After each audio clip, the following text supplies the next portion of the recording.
Okay, we are back. One Piece chapter 1127. Yeah. These chapters more often than not, because they just come out so frequently or infrequently, you know, they just overlap and sometimes just forget. But 1127, we are, okay, officially, unofficially in Elbaf.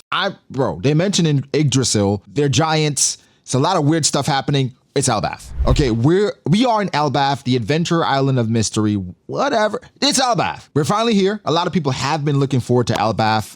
I mean, this is just One Piece fatigue, I call it. Every time we get to a certain place in an arc, people are like, oh, well, I'm ready for the next arc. Because it's like people get a bit more fatigued. And people have been talking about Elbaf for a long time, like even before we got to Egghead. So we're in Elbaf. They're going to be giants. It's going to be Norse mythology. And there's going to be some fire fits. That's one thing I want to talk about as well. We had some insanely fire fits in this chapter that we're going to touch on. First thing we're going to talk about is the cover story, right? The cover story continues Yamato's pilgrimage. This time she's with Inuarashi, who is the daimyo of Kuri. So he's over all this and he's disturbed by everything that's going on. He's like, why is this happening, Yamato? One thing that was, bro, I was astounded and I didn't realize just how big Inuarashi is. Yamato is a big woman.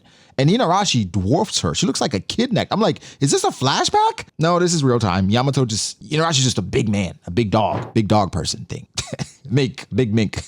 Dog person thing is crazy. I'm starting to have this odd feeling though that the disappearances are not going to be all bad. It's going to be some kind of spin on something good, but we'll see. But clearly Yamato is going through her own way of solving or fixing Kuri like Oden did back then, because Oden, he cleaned up Kuri, and so Yamato, she's doing it in her own way. So it's like a cool parallel spin thing, you know. So there's a fire, and the fire's in the forest. And do you know if the flames spread to Yggdrasil, then it's all over. And the fire from the forest, we now know who that was. And I can understand the giants being perturbed as to what's going on, because the fire spreads to Yggdrasil, it's all over. And I'm like, yo, why would it be all over if the fire spreads to Yggdrasil? Well, I did some Googles after the fact. And Yggdrasil, I mean, I've heard about Yggdrasil. Never really looked into it, but it's a pretty big deal. Yggdrasil, just quickly, I'm not going to just Google your head off and just like recite shit, but it's the Norse tree of life. It encompasses all the 9 worlds that are part of the ancient Norse view of the cosmos. So the best way I can put it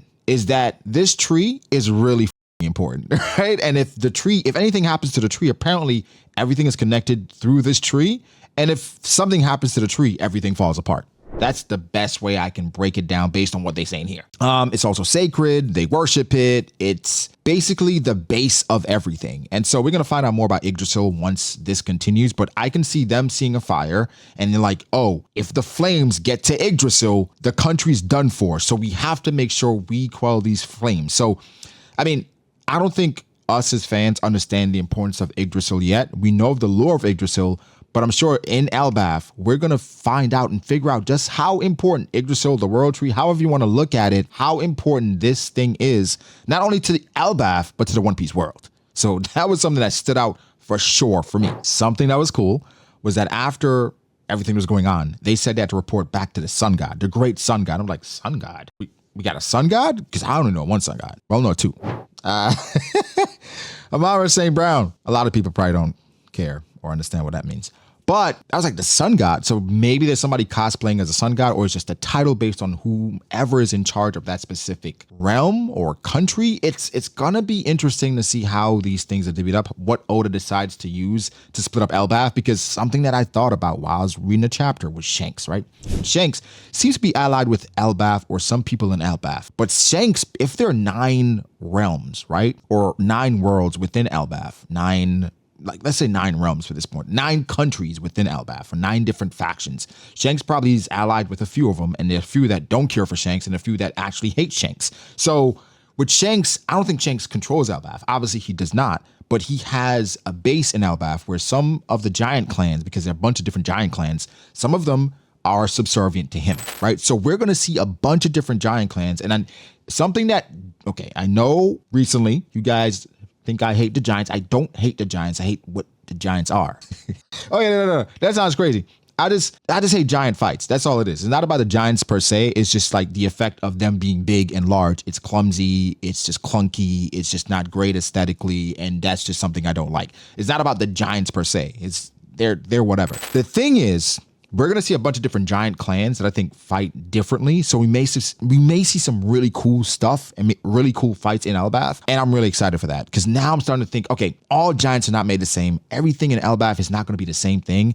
It's going to be divided into a bunch of different clans, a bunch of different types of giants, and so I'm actually excited for that. Like now, I'm really excited for that. Nami's fit. Probably a top 5 Nami fit. I'm not gonna lie. It is spec. She looks fantastic. Now we see the secret of the house that she's in. It's like it's not a Lego house. It's like I don't even know. I don't think it's a toy house. I think the structure was built to look like Legos, and that's the inspiration, obviously, but it's not toyish, right? I think while I was reading it, it felt like a fever dream because the cat kept transforming into a lion, and it's like all these different things happening. I'm like, oh shit, that's Usopp. Like, so I'm like, am I hallucinating? Did I drink some absinthe?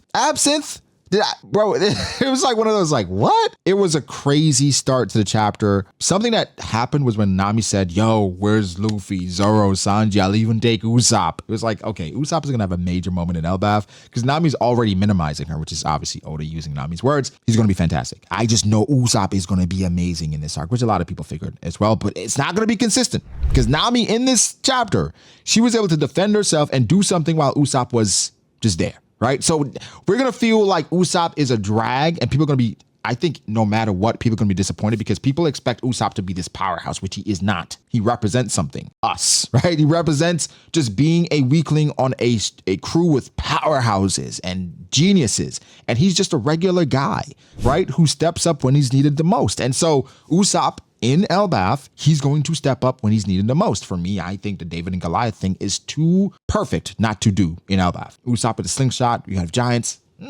That's just me, though. That's just me. But Usopp, again, being Usopp in this chapter, I know some people are probably already furious, like, how is this still happening? And bro, give it time. Give it time. Just wait.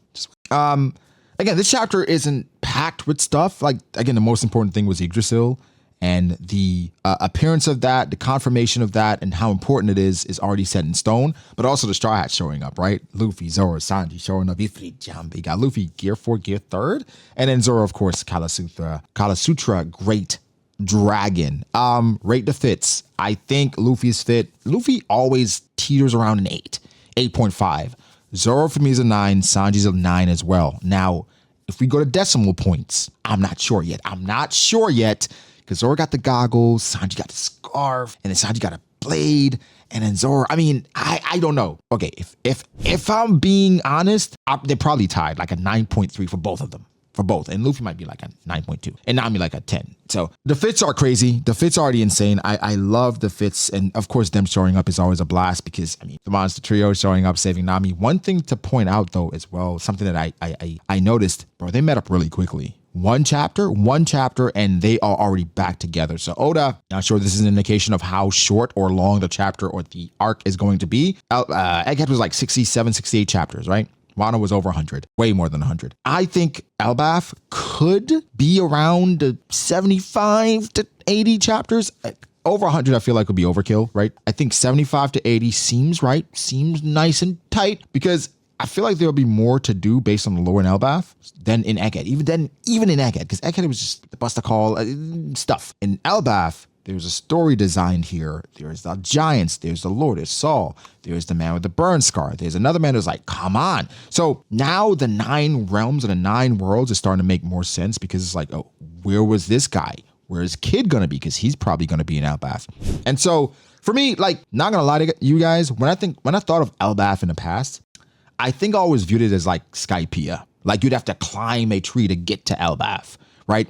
Elbaf never felt like you just sail to Elbaf. It felt like you'd have to sail there, go up a knocking. That's how I viewed it. I don't know why I thought that way. I guess because in everything I've seen giants in Norse mythology and like Thor and Loki and those things, you have to go up to get to it. So now with us just sailing to Elbaf and it's just an island. Well, wait. First off, we don't know how we got into the Elbaf. That's the first thing. We don't know how we got into it because they just popped up on there. So that's how I always viewed it. And now having Yggdrasil is just like, okay, how do we get between the realms or the worlds or whatever? I know people are going to have like all this information in Norse mythology because Norse mythology to a lot of people is very interesting and it's getting more interesting the more I read about it because I've read up a bit before I started the review. But I'm I'm excited for the lore. I'm excited for how Oda completes this story that's been teased ever since we met Dorian Broggie back in Lower Garden, right?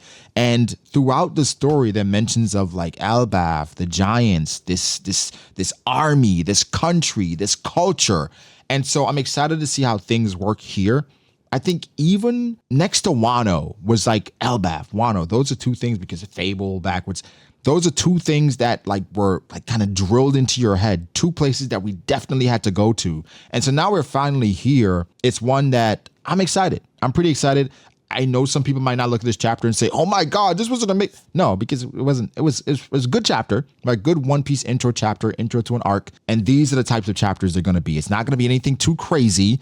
I mean, people were saying, "Well, the intro to Wano was crazy." Yeah, how do you feel about Wano now? Not saying I hate Wano, because I love Wano. I do. But people felt like Wano didn't live up to expectations. Either way, it's not about Wano. Either way, great start to an arc. I really enjoyed the beginning. I can say I did. Again, it's confirmed that they were the people in the forest that were causing the issues, right? And of course, the Straw Hats, they're going to do whatever they want to do, right? They're grilling, they're cooking. And so they're causing a ruckus.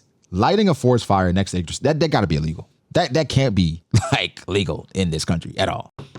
Again, I think one of the cool things about this chapter as well was like how the Straw Hats, Sanji, Luffy specifically, they're kind of taking it in stride. Nami's kind of surprised at how cool they're being about everything. And it's just like, bro, they are a Yonko crew at this point. Like, yeah, they got thrown into a situation where they probably didn't expect it, but this is how they figure shit out. They're the monster trio. This is what they do.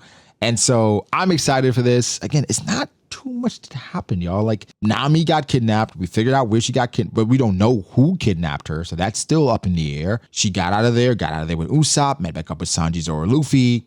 We saw some of Yggdrasil. Very short, straight to the point intro chapter. That's it. So we could dance around and try to make this even more than it is, but that was it. Only thing we can get into is the fits, and we already talked about that. So yeah, let me know what you're excited for. Who would kidnap Nami? We don't know. We're on break next week, so we'll see what that can lead to. I don't know. Yggdrasil, Elbaf, Norse mythology. I probably want to talk about that over the weekend just because I got to brush up on it. I'm going to tell you guys what I found out, what connections I made. And so from there, we just go and then enjoy Elbaf. So give me your thoughts. How do you feel about it? What do you feel about the chapter, the intro to Elbaf? You excited? All right. Like, subscribe. I'll catch you in the next one. Peace.